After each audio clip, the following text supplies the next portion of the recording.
7.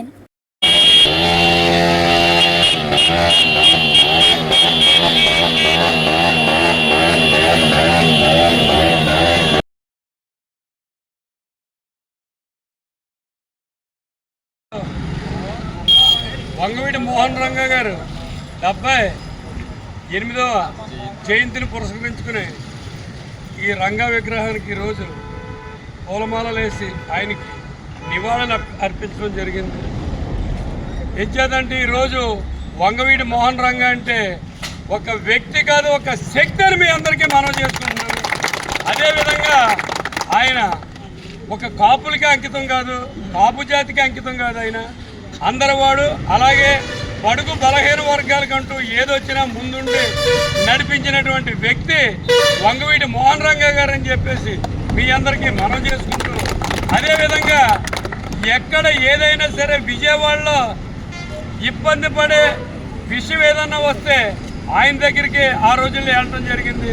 ఆ విషయాన్ని 24 అవర్స్లో సాల్వ్ చేసినటువంటి వ్యక్తి వంగవీటి మోహన్ రంగా గారు అని చెప్పేసి మీ అందరికీ మనం చేసుకుంటూ, అదేవిధంగా ఇవాళ ఒక రాష్ట్ర వ్యాప్తంగా ఎన్నో కార్యక్రమాలు చేసి ఆయన మంచి పేరు తెచ్చుకున్న అతను మా జాతిలో పుట్టడం మాకు చాలా ఆనందకరంగా ఉంది.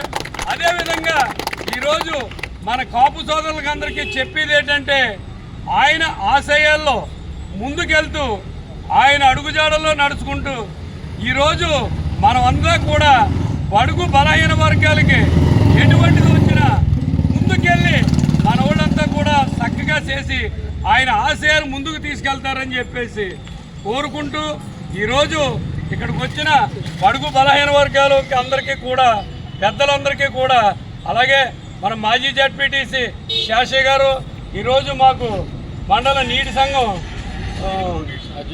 అధ్యక్షులు అయినటువంటి గారపాటి శ్రీని గారికి, అలాగే మా సంఘ ప్రెసిడెంట్ గారు నానాజీ గారికి, మా సెక్రటరీ గారు సాయిబాబు గారికి, అలాగే వైస్ ప్రెసిడెంట్ అయినటువంటి సల్లా భూషణం గారికి, అలాగే ఇక్కడ వచ్చిన ప్రతి ఒక్కరికి కూడా ధన్యవాదాలు. మా రంగా యూత్ అంతా కూడా రాత్రి నుంచి కూడా చాలా కష్టపడి చాలా చక్కగా చేసి కార్యక్రమం జరిపించడంలో వాళ్ళ పాత్ర కూడా ఇందులో ఉందని చెప్పి మీ అందరికీ మనవి చేసుకుంటూ సెలవు తీసుకుంటాం.